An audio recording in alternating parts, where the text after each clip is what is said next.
all of the black records in the notebook were updated. Decoding Report, Black Records 1. The Gods of Creation, before Septian Calendar. In the beginning, there were two great gods. One boasted unrivaled courage, the other unparalleled fortitude. They descended from the heavens with their kin, and it was upon the dark land below that they first met. Calamity. Their opposing natures incompatible, the two were drawn irresistibly into battle, and thus began a struggle that shook heaven and earth. The goddess and the spirit's laments were for naught. As the land quaked, the skies were torn asunder, and the gods' kin could only tremble in fear. After what seemed like an eternity, their clash came to an end, but it was an end of mutual defeat. Their power spent, the empty shells of the two celestial titans were flung into the furthest reaches of the dark land. All that remained in their wake were terrible, their kin and the great power. Black Records 2. The Dark Dragon, year 371, Septian Calendar.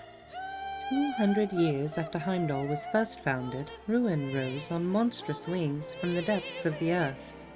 Its name was Zoro Agruga, the Dark Dragon. A malevolent creature of terrible power, it spread a miasma throughout the capital that turned Heimdall into a city of the dead. But the horrors did not end there. The evil dragon desecrated the corpses of the fallen, taking control of their bodies and using them to attack those who remained alive, further increasing the legions of the dead. The emperor at the time, Astorius II, was forced to flee the city with what remained of his household and citizens. Together they retreated south and established a new capital in the land of St. Arc. Through 100 years and 6 more emperors, the bane of Heimdall went unchallenged. It was the 7th, Hector I, who resolved to recapture the city.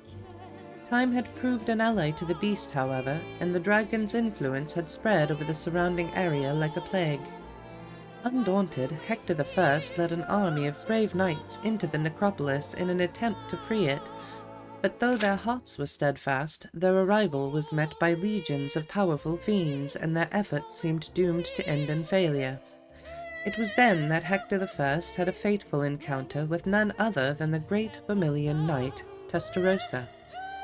The knight recognized Hector I as its master, and bolstered by its immense power and countless weapons, the emperor moved once again on the city and to the decisive encounter with the Dark Dragon. The battle shook the city to its core, and at the end, the Vermilion Knight was victorious. The scourge of Heimdall, the Dark Dragon, was defeated. However, the price of victory was steep. The corrupted blood that flowed from the dragon claimed Hector's life and defiled even the night itself, placing a curse upon it.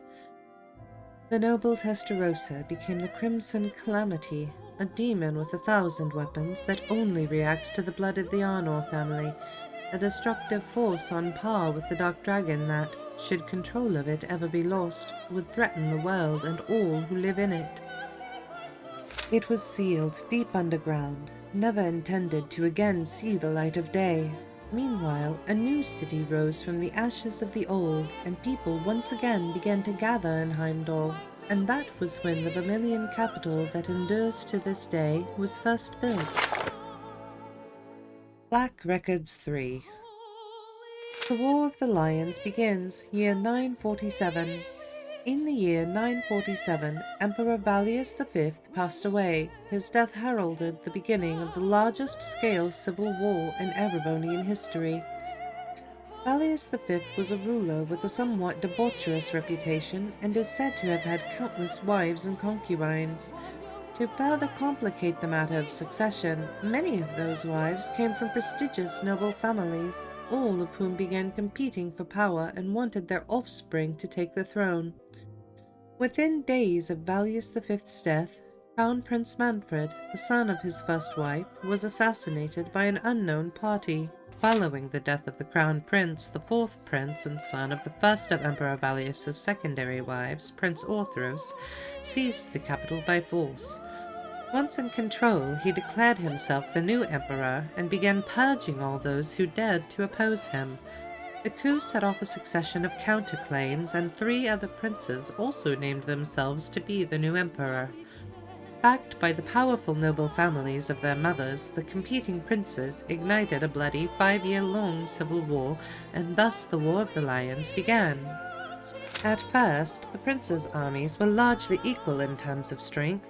It wasn't until Orthros, who would later come to be known as the False Emperor, revived the being that had long been sealed into the city that the balance of power shifted.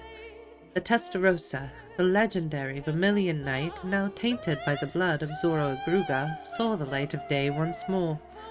With its unmatched strength under his control, Orthros decimated his greatest competition in one fell swoop, and the fifth prince, Gunnar, was defeated. It seemed inevitable that the armies of the other princes would share the same fate, but it was at this pivotal point that the war took yet another surprising and sudden turn. This unexpected development came in the form of another great knight, the Palatinate Knight. The famed champion was acquired by Prince Lucius, the sixth and youngest of the feuding brothers, and with its power he was able to defeat the army of the brilliant strategist and second prince, Albert. Victorious and backed by the knight's power, Prince Lucius was poised to challenge Orthros. Prince Gunnar and Albert's armies, however, were not completely wiped out and decided to join forces with one another in order to oppose the other princes. It was thus that the war became one fought by 3 separate groups: Prince Orthros with the Vermilion Knight, Prince Lucius with the Palatinate Knight, and Princes Gunnar and Albert, who had no knight, but compensated with their sheer numbers. The War of the Lions had been raging for 2 years now, and the chaos only worsened by the day. Erebonia seemed fated to fall into ruin and darkness, fitting perhaps for a nation that takes its name from Erebos. Black Records 4. Drykles takes up arms, year 949. A young man lays on a grassy plain, enjoying a nap in the peaceful setting. Before long, however, his rest was interrupted by the arrival of a second young man on horseback. The youth wore the trappings of a knight, and his expression was deathly serious. His armor bore many rents and scratches, and his left arm was bound in a bloody bandage. The first young man had not seen him in several years, but a cheerful reunion did not seem to be his purpose. "You were right, after all," the second man said gravely. "At this rate, the Empire's days are numbered." At this, the first young man rose from the grass. He was none other than the third prince of the Erebonian Empire, Prince Drykles. As a man with no claim to the throne due to his commoner mother and shunned by the other highborn princes, Drykles had long since left Erebonia behind, wandering from place to place and whiling away his days. 3 years prior he had reached the land of Nord, where he had remained ever since. Though left to his own devices since childhood, his nature was noble, and he was quickly accepted by the people of Nord and lived peacefully among them. But while he had left his homeland, he had not truly abandoned it in his heart. During his wanderings, his mother had passed away, but while she lived, she had told him something that would remain with him for the rest of his days. "The blood flowing through you will not allow you to turn your back on the Empire's suffering." Prince Drykles had turned those words over in his head again and again. What could a powerless vagrant like himself truly hope to do? The knight's arrival, however, signified 2 things: that the war continued to worsen, and that Erebonia was on a certain path to ruination. His mother was probably correct. Hearing the knight's words, he decided that enough was enough. He could ignore the pain of his countrymen no longer. That knight, incidentally, was called Roland. He was a childhood friend of Drykles and his confidant. He was also the man who Drykles had left in charge of things in his place before leaving the country. Prince Drykles set about preparing to depart, but before he could finish, he was met by several of the tall knights of Nord, their cross-shaped spears in hand. They, too, were close friends of Drykles, and they volunteered to accompany him and Roland, fearing that the 2 men alone would not stand a chance. The next morning, the prince departed the village, a mere 17 men under his command. They bade farewell to the people of the settlement, and its elder wished them well.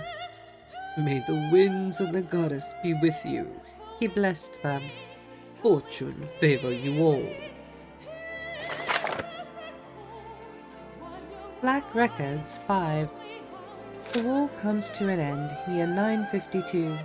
Prince Dreikel's opponents were the armies of 4th Prince Orthros and his Vermilion Knight, 6th Prince Lucius with his Palatinate Knight, and the combined forces of the remaining princes Gunnar and Albert, who had a legion of magical golems under their control. Yet it was he, the illegitimate son of a commoner and latecomer to the war, who emerged triumphant. His victory did not come without losses, however. During his return to Erebonia, Roland fell in battle. Not long after that, however, he met a woman who would change his destiny forever. That woman was none other than the daughter of Count Sandlot, who hailed from the lakeside town of Legram. Her charismatic personality and peerless skills with the lance earned her the leadership of a band of knights known as the Eisenritter and the moniker Lance Maiden. Her name was Leanne Sandlot. Prince Dreikels and Leanne Sandlot may have come from wildly different backgrounds, but their concern for the innocent victims of the war united them in purpose to bring an end to the bloodshed, and it was those shared feelings that made them join forces. The two of them, along with the warriors of Nord, the Eisenritter, and all of the other peoples of the nation whose hearts they moved, liberated one town after another, and were eventually successful in persuading even Prince Lucius, owner of the Palatinate Knight, to fight for their cause. At the same time, however, the false emperor schemed to elevate the cursed Vermilion Knight to even greater power, to godhood, and thus the Vermilion Apocalypse was created. The demonic god emerged in Heimdall alongside a monstrous castle and vanquished the approaching armies of Albert and Gunnar in a single battle. Their end was anything but conventional, however. They were simply erased from existence. Even the Palatinate Knight could not contend with such a foe and was felled, and as it decimated all who challenged the false emperor, countless crimson spirit veins spread out from the castle, stealing the very life from the capital's citizens as well as those in the surrounding area. Defeat seemed all but inevitable for Prince Dreikels, the Lance Maiden, and their followers, but they refused to give up. Following the guidance of a kindly witch, they were led to a new great knight which slumbered on the outskirts of Heimdall. After overcoming a trial, they were able to claim the Ashen Knight and its power. With it in hand, along with their many supporters and the army of Prince Lucius, they marched on the capital for the final time, eventually making their way to the castle at its center. 3 days later, on the 4th of July, year 952, the castle vanished from existence and the city was liberated.